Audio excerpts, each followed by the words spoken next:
Okay, so one of the Smokeapalooza traditions we have is breakfast pizza. So I make sausage gravy. You can see I have about 3/4 of a cup of sausage in there, or of onions in here. And then we will saute up the sausage, a little bit of spices. I just got country sausage from the place we got the pig. And then we'll show you as we assemble. Okay, we've sauteed this for a while. Kind of soft. They're almost translucent. You don't want them done. I don't like them done the entire way where they're clear, for the simple reason that the sausage has to cook yet. So if you do too much of that at once, then if you cook it too hard the first go, then when you add this, they get way overdone and can burn. So we'll get this in, and then I am going to add Kinder's blend, just salt, pepper, garlic. Nice and simple. Good bit because it's a country sausage, so it's not seasoned. Just fresh ground pork. So we'll want a little bit, and then we'll taste the gravy and see if it needs more added to it. So we're about ready to add the milk and cornstarch. We have a friend that's gluten-free, so we make the sausage gravy with cornstarch instead of flour. All right, guys, so this is what we're looking for. We want a little crispiness on the bottom. You want that flavor.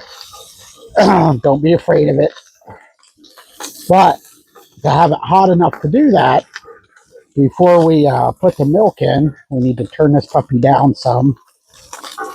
It will cool it when we put the cold milk in, but these heavy cast iron pans like I like to use, it won't drop it quite enough, and you run a chance of possibly burning the milk.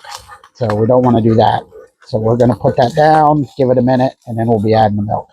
Look at that, though. Isn't that pretty? All right, spin just a little bit here. Gonna hit this, see how hot it still is. Ooh, steamed up.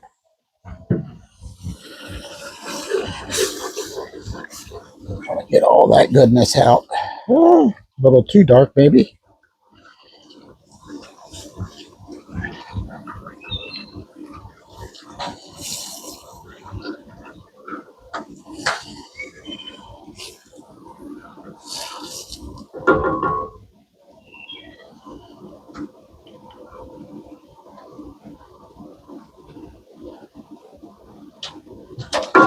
Okay, I'm going to show you all a church lady trick.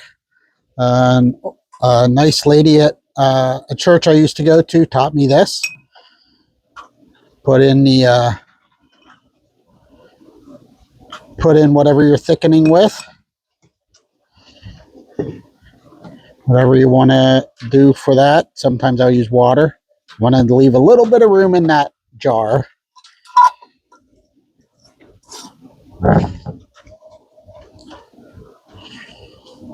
Tighten her up. Shake the hell out of it. Because that's a church joke. Shake the hell out of it. So that's how you get smooth thickening. Give it a try. Let me know what you think. All right, backyard bosses, here we go. Oh, this is that slurry you made earlier. You can just leave it sit. Shake it up real good before you put it in. I am waiting for just a little bit more of a boil here. It'll only take a second or two. If I have to, I can bump it up a little bit. You can see the edges here. My biggest problem whenever I'm doing a cream-based substance is my concern over scorching it. So I'm always very cautious. It always seems to take a little longer than I think it should. I don't know if you saw me. I bumped it up just a little bit there because we're recording. I normally wouldn't. You can see how just frothy and creamy and smooth that is.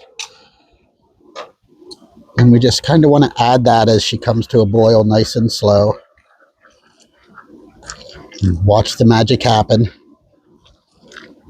Look at that nice deep color because we browned up the sausage and the onions. Some of the onions did do what I had told you might happen. Kind of the little black pieces there are the onions, but it is what it is. It'll be perfectly fine, just like caramelized onions is actually exactly what it is. See how nice and frothy. Look at that. Even right at the very end, it almost looks like cream. I guessed about right on the thickening. So we'll let this go just a little bit. We don't want it too thick because we're using it as the sauce on our pizza. We discovered this recipe a couple years ago, and it is a fan favorite. Every time I try and change it, I get pushback from everybody because this is the thing they want to have for brunch. What we'll do is we'll have this for brunch, and then we'll have the pig and maybe an appetizer or something in between. Right, so I want to turn that down now, see how much it's boiling. Look at that. Look at that consistency. Absolutely awesome. Got pretty good. Backyard boss, here we come. Give her a try.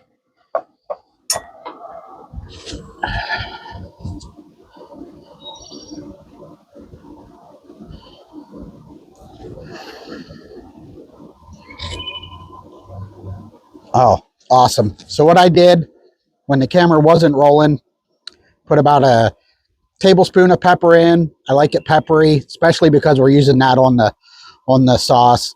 A little bit more of that salt, pepper, garlic, a little bit of garlic, and some parsley because I like parsley. I think it has a nice earthy flavor. Sometimes I'll use celery salt, but I'm not today. I think it's definitely flavorful enough. This thing just pops, guys. It absolutely pops. Thanks, and we'll see if we can come back to the assembly part. Okay, so that's in the process of getting rolled out.